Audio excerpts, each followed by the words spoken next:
BCCI చేసిన ఒక మంచి పని ఏంటంటే ఇండియన్ క్రికెటర్స్ అందరినీ కూడా వెళ్ళి విజయ్ హజారే ట్రోఫీ ఆడమని చెప్పారు. రౌండ్ 1 పూర్తయిపోయింది. ఇచ్చి పడేశారు ఇండియన్ స్టార్స్ అందరూ. And of course upcoming Indian domestic players కూడా చాలా బాగా ఆడారు. విరాట్ కోహ్లీ, రోహిత్ శర్మ, ఇషాన్ కిషన్, మన చంటబ్బాయి ఆఫ్ ఇండియన్ క్రికెట్ వీళ్ళందరూ కూడా సెంచరీలు కొట్టారు. ఇదంతా బానే ఉంది కానీ రోహిత్ శర్మ, విరాట్ కోహ్లీ ఆడుతున్న మ్యాచ్లు why you did not telecast రే? ఎందుకు టీవీలో రాలేదు? దీని గురించి కాస్త మాట్లాడుకుంటూ అలాగే ఆఖరిలో మీకోసం ఒక సర్ప్రైజ్ పెట్టా. క్రిస్మస్ కదా, ఆ మాత్రం సర్ప్రైజ్ ఉండాలని నేను శాంటా క్లాస్ అని ఫీల్ అయిపోతున్నాను. మరి ఎక్కువ ఆలస్యం చేయకుండా let's get started. Welcome to stump tales. నా పేరు కౌశిక్. అండ్ విజయ్ హజారే ట్రోఫీలో ఇండియన్ స్టార్స్ అందరినీ ఆడమని చెప్పడం, దాంతో వీర విహారం చేయడం జరిగిపోయింది కదా. అయితే మీరు చూసారు లేదో? ఎలా చూస్తారు? టెలికాస్ట్ లేదు కదా. ఎందుకు టెలికాస్ట్ లేదు అక్కడ మొదలు పెడదాం. జనరల్ గా జరిగేది ఏంటంటే డొమెస్టిక్ టోర్నమెంట్స్ కి ముందుగానే డిసైడ్ చేస్తారు ఏ మ్యాచెస్ ఆర్ ఏ వెన్యూస్ లో అవుతున్నాయో దాని తగ్గట్టుగా ప్రొడక్షన్ కేపబిలిటీస్ అక్కడ ఉంటాయి లేదా. అంటే ఆ వెన్యూలో బ్రాడ్కాస్ట్ ఎవరైతే ఉన్నారో వాళ్ళ కెమెరాలు, ఎక్విప్మెంట్లు చాలా ఉంటాయిలే, సామాన్లు. 12 కెమెరాలు పంపించాలి, కొన్ని వేల మీటర్ల వైర్లు ఉంటుంది, అక్కడ ఒక బ్రాడ్కాస్ట్ రూమ్ సెటప్ చేయాలి, ఇవన్నీ ఉంటాయి. ఇవి ఏ వెన్యూలో చేయడం సులువో చూసుకుంటారు ముందుగానే, దాని తగ్గట్టుగా అసైన్ చేస్తారు ఈ వెన్యూస్ లో మాత్రమే మనం బ్రాడ్కాస్ట్ చేయబోతున్నాము అని.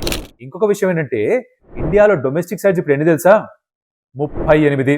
ప్రపంచంలో ఏ దేశంలో కూడా క్రికెట్ ఆడుతూ డొమెస్టిక్ సైడ్స్ ఇన్ని ఎక్కడా లేవుట. మనదో కాంటినెంట్, అందుకే సబ్ కాంటినెంట్ అంటాం. అలాంటి ఒక విచిత్రమైన సిచ్యువేషన్. దాంట్లో ఈ రోహిత్ శర్మ, విరాట్ కోహ్లీ ఆడతారు అని కొంచెం లేట్ గానే తెలిసింది.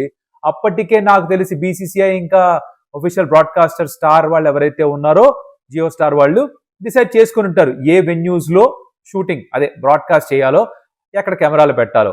ఇక్కడ పెట్టలేకపోయారు. పైగా విరాట్ కోహ్లీ ఆడుతున్న మ్యాచ్ ఒరిజినల్ గా చిన్నస్వామిలో జరగాల్సింది. But KSCA, Karnataka state cricket association last minute లో ఇక్కడ కాదులే కానీ మనం బెంగళూరులో ఉన్న సెంటర్ ఆఫ్ ఎక్సలెన్స్ గ్రౌండ్ లో ఆడిద్దాం, ఇక్కడ ఇంకా క్రౌడ్ వచ్చేస్తే ప్రాబ్లం అవ్వచ్చు కదా, ఆ పాత ప్రాబ్లమ్స్ ఉన్నాయి కదా, అందుకని చెప్పేసి అక్కడి నుంచి బయటకు పంపించారు. సో ఇవన్నీ కలుపుకొని బ్రాడ్కాస్ట్ లేదు. ముందుకెళ్తూ నెక్స్ట్ రౌండ్స్ లో ఉన్న బ్రాడ్కాస్ట్ ఉంటుందా అంటే మరి వెయిట్ చేసి చూడాలి. బీసీసీఐ ఇప్పుడు వచ్చిన ఫీడ్బ్యాక్ తీసుకొని, బికాస్ సోషల్ మీడియా మొత్తం అంతా కూడా హోరెత్తిపోతుంది. అడ్రస్ చెప్పండి ఒకసారి, మా వాళ్ళు ఆడుతున్న మ్యాచ్ ఎందుకు చూపించట్లేదు, రోహిత్, విరాట్ ఆడిన మ్యాచ్ ఎందుకు చూపించలేదు అని చెప్పేసి. సో కారణం ఇది. దీనికి పరిష్కారం ఆ వెన్యూస్ లోకి బ్రాడ్కాస్టింగ్ పంపించాలి. చేస్తారు లేదా BCCI and Jio star? Wait చేసి చూద్దాం నెక్స్ట్ రౌండ్ కి. సో ఈ రౌండ్ కి సంబంధించి అంటే గుర్తుపెట్టుకోలేక రాసుకొచ్చా, అంతమంది పర్ఫార్మ్ చేశారు, ఇంకా కొంతమంది వదిలేసా కూడా నేను. టాప్ పర్ఫార్మెన్స్ ఏంటి? ఫస్ట్ రౌండ్ లో రోహిత్ శర్మ తన బెస్ట్ విజయ్ హజారే స్కోర్ చేశాడు. 155 ఆఫ్ 94 బాల్స్. సిక్కిం కి అగేన్స్ట్ గా ఆడుతూ ఈజీగా చేజ్ చేశారు మ్యాచ్ ని. స్ట్రైక్ రేట్ మన రోహిత్ భయ్యాది 165 ఆడుకున్నాడు. బెంగళూరు జరిగిన మ్యాచ్ ఢిల్లీ వర్సెస్ ఆంధ్ర, దీంట్లో విరాట్ కోహ్లీ 131 స్కోర్ చేశాడు ఆఫ్ 101 బాల్స్. 129.7 స్ట్రైక్ రేట్ తో బ్యాటింగ్ చేశాడు. ఇష్టం వచ్చినట్టు ఈజీగా డామినేట్ చేశాడు. అంటే ఇప్పుడు వీళ్ళు ఏ స్థాయిలో ఉన్నారో, వీళ్ళు యాక్చువల్లీ వచ్చి డొమెస్టిక్ లో ఆడడం చాలా ముఖ్యం. ఎందుకంటే డొమెస్టిక్ లో ఉన్న ప్లేయర్స్ కి ఇప్పుడు అర్థమవుతుంది వాళ్ళు ఏ లెవెల్లో ఉన్న ప్లేయర్స్ తో పోటీ పడాలో ఇంటర్నేషనల్ లో ఆడితే, అండ్ ఎంత గ్యాప్ ఉంది, ఇవి అర్థమవుతాయి. విచ్ ఇస్ వై బీసీసీఐ తీసుకున్న నిర్ణయాన్ని యాక్చువల్లీ మనం హర్షించాలి. ఏదైతే ఇండియన్ స్టార్స్ వెళ్ళి ఆడమని చెప్పారో it's actually welcome decision. And మనం వాళ్ళు వెళ్ళి ఆడిన దానికి కూడా ప్రశంసలు చెప్పాల్సిందే, యాక్చువల్లీ ఖచ్చితంగా చెప్పి తీరాల్సిందే. నౌ వీళ్ళిద్దరూ సెంచరీలు కొట్టారు, చూడడానికి ఎవరికి కుదరలేదు, బట్ ఇద్దరు డామినేట్ చేశారని చెప్పి సోషల్ మీడియాలో వచ్చిన రీల్స్ ద్వారా చూసిన కొన్ని వీడియోస్ మాత్రమే నేను కూడా అవి కొంచెం వేస్తాను. కాపీరైట్ క్రెడిట్స్ అవన్నీ కింద ఇచ్చి హోప్ఫుల్లీ ఎవరు కూడా స్ట్రైక్లు గట్రా వేయకుండా చూసుకోవాలి మరి. నెక్స్ట్ మన ఇండియన్ క్రికెట్ చంటోడు చంటబాయ్ వైభవ్ సూర్యవంశీ ఇంకొక రికార్డు క్రియేట్ చేశాడు. 84 బాల్స్ లో 190 స్కోర్ చేశాడు. సెంచరీ కూడా 36 బాల్స్ లో అయిపోయింది. By the time he scored this century, ఇది లిస్టేలో సెకండ్ ఫాస్టెస్ట్ సెంచరీ ఏదో ఉండింది. 226 స్ట్రైక్ రేట్. అంటే ఎక్కడ ఆడినా సరే, ఇండియా అండర్ 19 ఆడినా, దాని ముందర ఏషియా కప్ అండర్ 19 ఆడినా, ఎక్కడ ఆడినా సరే, ఐపీఎల్లో ఆడినా, రంజీ ట్రోఫీ ఆడినా, ఎక్కడ ఆడినా సరే 100 కొడుతున్నాడు, రికార్డు బ్రేక్ చేస్తున్నాడు, చాలా వేగంగా ఆడుతున్నాడు. ఇలా ఆడుతూ పోతే మరి ఇండియన్ టీంలోకి వచ్చేయడం కూడా కొంచెం త్వరగానే జరిగిపోవచ్చు. కాకపోతే ఒక చిన్న తిరకాసం ఏంటంటే 14 సంవత్సరాలే కాబట్టి ఐసీసీ ఒక కొత్త రెగ్యులేషన్ తీసుకొచ్చింది. 15 years వస్తే తప్ప మీరు మీ ఇంటర్నేషనల్ సైడ్ కి ఆడడానికి లేదు. గతంలో రూల్ లేదు. 2020లోనో 2022లోనో తీసుకొచ్చారు ఈ రూల్ ని. దాని ప్రకారంగా నెక్స్ట్ హ్యాపీ బర్త్డే అయ్యే వరకు వైభవ్ సూర్యవంశీ ఇండియాకి ఆడడానికి లేదు సీనియర్ సైడ్ కి. బట్ మంచి ఐపీఎల్ అయితే నెక్స్ట్ పుట్టినరోజు అవ్వగానే వేసేస్తారు సైడ్ లో, ఏదో ఫార్మాట్ లో వేసేస్తారు. అంత బాగా ఆడుతున్నారు మరి కుర్రాడు. నౌ వైభవ్ సూర్యవంశితో పాటు తన బీహార్ టీమ్మేట్స్ ఇంకో ఇద్దరు కూడా సెంచరీ స్కోర్ చేశారు.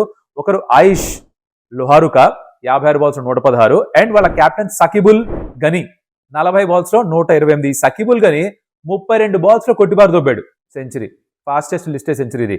విచిత్రంగా నెక్స్ట్ ప్లేయర్ ఇషాన్ కిషన్, తను నంబర్ 6 లో బ్యాటింగ్ చేస్తుంది. వెరీ ఇంపార్టెంట్, ఎందుకో చెప్తా. నంబర్ 6 లో బ్యాటింగ్ చేస్తూ 39 balls 125 కొట్టాడు. 35 balls 34 balls సెంచరీ కొట్టాడు. వైభవ్ సూర్యవంశి, సాకిబుల్ గాని, ఇషాన్ కిషన్ వీళ్ళు లిస్టే, వరల్డ్ ఓవర్ లిస్టేలో, అంటే 50 ఓవర్ల డొమెస్టిక్ ఫార్మాట్ అయినా ఇంటర్నేషనల్ ఫార్మాట్ అయినా లిస్టే అంటారు దాన్ని. దాంట్లో టాప్ 5 ఫాస్టెస్ట్ సెంచరీస్ లో 4 ఫాస్టెస్ట్ సెంచరీస్ ఒకే రోజున వచ్చాయి. అటువంటి బ్యాటింగ్ చేశారు. బౌలర్లు అందరూ కూడా పారిపోవడమే. ఇషాన్ కిషన్ నంబర్ 6 లో బ్యాటింగ్ చేయడం ఎందుకు కీలకం? ఐ థింక్ తను T20s లో అయితే ఆర్ T20s లో అయితే నా టాప్ ఆర్డర్ లో బ్యాటింగ్ చేస్తున్నాడు. ఐపీఎల్ లో కూడా నంబర్ 3 లో బ్యాటింగ్ చేస్తాడు. ఎందుకంటే ఆ స్పాట్ ని గురి పెట్టుకున్నాడు T20 ఫార్మాట్ లో ఇండియాకి ఆడడానికి. అండ్ ఇక్కడ చూస్తే ఓడిఐలో ఆ నంబర్ 6 లో వచ్చాడు. కావాలంటే టాప్ ఆర్డర్ లో రావచ్చు, నంబర్ 6 లో వచ్చాడు because he wants to be that wicket keeper who can bat at number 6. ఆ పొజిషన్ కోసం పోటీ పడదాం అనుకుంటున్నట్టున్నాడు. రికీ బూయి కూడా ఆంధ్ర వర్సెస్ ఢిల్లీ మ్యాచ్ లో విరాట్ సెంచరీ కొట్టిన మ్యాచ్ లో రికీ బూయి మన ఆంధ్ర అబ్బాయి కూడా 122 స్కోర్ చేశాడు. కన్సిస్టెంట్ గా రన్ స్కోర్ చేస్తాడు. కానీ ఐపీఎల్ లో కాంట్రాక్ట్ గతంలో ఉండింది, ఇప్పుడు అది కూడా లేదు పాపం. Let's hope that he gets some chances. Last season India A కూడా ఆడాడు. దేవదత్ పడికల్ ఈ జార్ఖండ్ వర్సెస్ కర్ణాటక మ్యాచ్ ఏదైతే ఉందో దాంట్లో జార్ఖండ్ వాళ్ళు మొదట బ్యాటింగ్ చేస్తూ ఇషాన్ కిషన్ 125 పుణ్యవాని 412 కొడితే దాన్ని చేసి పారు దుబ్బారు కర్ణాటక వాళ్ళు. దేవదత్ పడికల్ కర్ణాటక అబ్బాయి దేవదత్ పడికల్ 147 కొట్టాడు 118 balls లో, 124 స్ట్రైక్ రేటు. ఇది కాకుండా యష్ దూబే, విష్ణు వినోద్, స్వస్తిక్ సమాల్ అని తనైతే 212 runs కొట్టాడు, డబుల్ సెంచరీ కొట్టాడు. ఇంకా కొంతమంది సెంచరీలు కొట్టారు, అందరినీ పెట్టలేదు బికాజ్ ఇదేదో న్యూస్ పేపర్ లో వచ్చిన కట్అవుట్ లా ఉంది నాకు. మనకి డైరెక్ట్ గా చూపించక ఈ బాధలన్నీ కూడా చూపించిన మ్యాచ్ ఏంటి తెలుసా? Tamil Nadu versus Puducherry, UP versus Hyderabad. UP Hyderabad match కాసేపు చూసాను నేను. దాంట్లో ప్రశాంత్ వీరి బౌలింగ్ ఏం చేస్తున్నాడు, ఎలా వేస్తున్నాడు చూద్దాం అనుకున్నా. జీషాన్ అన్సారీ కూడా కనిపించాడు ఆ మ్యాచ్ లో. జీషాన్ అన్సారీ మన ఎస్ఆర్హెచ్ స్పిన్నర్లు, ప్రశాంత్ వీర్ మన CSK allrounder. Zeeshan Ansari 4 for 31 తీసుకున్నాడు, ప్రశాంత్ వీర్ 3 for 47 తీసుకున్నాడు. యూపీ గెలిచేశారు హైదరాబాద్ తోటి. తర్వాత సిమర్జిత్ ఏమో ఢిల్లీకి ఆడుతూ ఒక 5 wicket haul తీసుకున్నాడు. ఐపీఎల్ లో కాంట్రాక్ట్ లేదు పాపం, ఎస్ఆర్హెచ్ ఆడి ఉతికేశారు పవర్ ప్లేలో. ఒక మ్యాచ్ లో 20 కొట్టు, ఒక మ్యాచ్ 24 కొట్టు, ఒక ఓవర్ లో ఉతికేశారు. గుర్జప్నీత్ తను 4 for 32 Tamil Nadu versus Puducherry match లో. సో ఇవి ఓవరాల్ గా హైలైట్ పర్ఫార్మెన్స్లు round 1 of Vijay Hazare trophy. ఇంత చెప్పినట్టుగా 35 టీమ్స్ కాబట్టి 19 మ్యాచ్లు ఆడతాయి, అన్ని చూపించలేరు. అండ్ చూపిద్దాం అనుకున్న వాటిల్లో విరాట్, రోహిత్ లేరు. నెక్స్ట్ రౌండ్ లో మారుతుందేమో, వెయిట్ చేసి చూడాలి. సో ఇలా రౌండ్ 1 కుదిరిందనమాట, సాగిందనమాట. మరి మీకు ఈ రౌండ్ 1 లో ఎవరి పర్ఫార్మెన్స్ బాగా నచ్చింది? ఇషాన్ కిషన్ నంబర్ 6 లో ఆడడం, మరి ఓడిఐ టీంలో కూడా కంబ్యాక్ ఏమైనా చేస్తాడా? దేవదత్ పడికల్ ఫామ్ లోకి రావడం, తన రన్స్ కొట్టడం, విరాట్, రోహిత్ శర్మ ఫామ్ కంటిన్యూ చేయడం, వైభవ్ సూర్యవంశి మన చంటబ్బాయి అవి ఇండియన్ క్రికెట్ సాగుగొట్టు వదిలిపెట్టడం, ఏది బాగా ఆకట్టుకుంది కమెంట్లో చెప్పండి. అలాగే వీడియో ఎక్కడ నచ్చితే ఓ లైక్ బంతాయి బాస్, మీరు లైక్ చేస్తే హెల్ప్ అవుతుంది మాకు. అలాగే సబ్స్క్రైబ్ చేసుకోండి. ఇంకా సూపర్ హ్యాపీస్. ఇది అయిపోయిన తర్వాత మీకు చెప్పే కదా క్రిస్మస్ కాబట్టి మీకు ఒక సర్ప్రైజ్ ప్లాన్ చేశాను. నాకు నేను శాంటా క్లాస్ లో ఫీల్ అయిపోతున్నా. అదేంటంటే సోషల్ మీడియాలో ఈ మధ్యకాలంలో స్పెషల్లీ మన ఇండియా స్క్వాడ్ అనౌన్స్ చేసిన తర్వాత T20 వరల్డ్ కప్ కి ఆల్టర్నేట్ స్క్వాడ్ ఉంటే ఎలా ఉంటుంది? మన మార్వెల్ సినిమాటిక్ యూనివర్స్ లో ప్యారలల్ యూనివర్స్ ఉంటాయి కదా, అంటే పక్క ప్లానెట్ నుంచి కూడా మళ్ళీ ఐరన్ మ్యాన్ రావచ్చు, మళ్ళీ కెప్టెన్ అమెరికా రావచ్చు. By the way captain America మళ్ళీ వెనక్కి వస్తున్నాడంట. Captain America is coming back. చూసారా అది? చూసారా? లైక్ కొట్టండి, కమెంట్ పెట్టండి. చూసింటే కనుక ట్రైలర్ బాగుంది. మనోడు వెనక్కి వస్తున్నాడు, క్రిస్ ఎవన్స్ సూపర్. సరే, నా ఆల్టర్నేట్ 15 ఫర్ ఇండియా ఎవరైతే సెలెక్ట్ కాలేదో వాళ్ళ గురించి చెప్తాను. స్క్వాడ్ ఎలా ఉందో ఒకసారి మనం చూసుకుందాం. ఎవరెవరు ఉన్నారు చూద్దాం. రుతురాజ్ గైక్వాడ్, యశస్వి జైస్వాల్ నా ఓపెనర్స్, శ్రేయస్ అయ్యర్ నా captain number 3, KL Rahul wicket keeper గా తీసుకోలేదు, ప్యూర్ బ్యాటర్ గా తీసుకున్నాను. Rishabh Pant first wicket keeper batter, Nitish Kumar Reddy, Krunal Pandya allrounders గా, భువి ఎక్కడ మా భువనేశ్వర్ కుమార్ అని చెప్పి తప్పించిపోయే వాళ్ళందరి కోసం భువిని వేశా ఈ స్క్వాడ్ లో. తర్వాత Mohammed Siraj, Yuzvendra Chahal last time world cup తీసుకెళ్ళి ఒక మ్యాచ్ ఆడించలేదు, తీసేస్తారా పక్కకు మీరు? మా ఆల్టర్నేట్ యూనివర్స్ లో మేము దియం. మొహమ్మద్ షమి వరల్డ్ కప్ అంత బాగా ఆడిన తర్వాత మీరు పక్కన పెట్టేస్తారా? మేము పెట్టాం, మొహమ్మద్ షమి తీసుకున్నాం. జితేష్ శర్మ కొంచెం అన్యాయం జరిగింది తనకి పాపం, ఏం తప్పు చేయలేదు కానీ మెయిన్ స్క్వాడ్ నుంచి బయటకు వెళ్ళిపోయాడు కాబట్టి ఈ స్క్వాడ్ తనకి స్థానం ఇచ్చేసాం. రజత్ పటిదార్, రవి బిష్ణోయ్, రియాన్ పరాగ్. ఎట్టుంది నా 15? This is my alternate 15 for T20 world cup. Actually ఈ స్క్వాడ్ కూడా బాగానే అనిపిస్తుంది కదా, దీంతో కూడా వెళ్ళొచ్చు. అంటే మీరు ఇప్పుడు అడగచ్చు శుభ్మన్ గిల్ ఎందుకు వేయలేదు అని. నేను ఆ మొన్న జరిగిన సెలక్షన్ అప్పుడు కూడా చెప్పా, నా ఉద్దేశంలో T20I ఫార్మాట్ లో గిల్ కంటే ముందు ఇంకొంతమంది బ్యాటర్స్ ఉన్నారు. వాళ్ళే రుతురాజ్ గైక్వాడ్, జైస్వాల్. వాళ్ళకి ఆ స్థానం కల్పించాలి కాబట్టి వాళ్ళని అక్కడ పెట్టా. బ్యాకప్ ఓపెనర్ పెట్టలేదు. మీరు అంతగా నన్ను ఫోర్స్ చేస్తే రియాన్ పరాగ్ ప్లేస్ లో శుభ్మన్ గిల్ని పెడతా. మీరు మరీ ఫోర్స్ చేస్తే మీరు కమెంట్ లో పెడితే మనం అడ్జస్ట్ చేసుకుందాం మెంటల్ గా. ఓకేనా? సరే, నా స్క్వాడ్ నేను చెప్పా, ఆల్టర్నేట్ ప్యారల్ యూనివర్స్ ది, మన క్యాప్టెన్ అమెరికా టైపు వేరే ప్లాంట్ నుంచి వచ్చిన వాళ్ళు.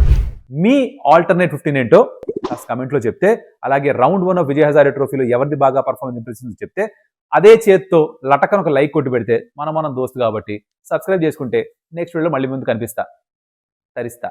అదియోస్ అమిగోస్.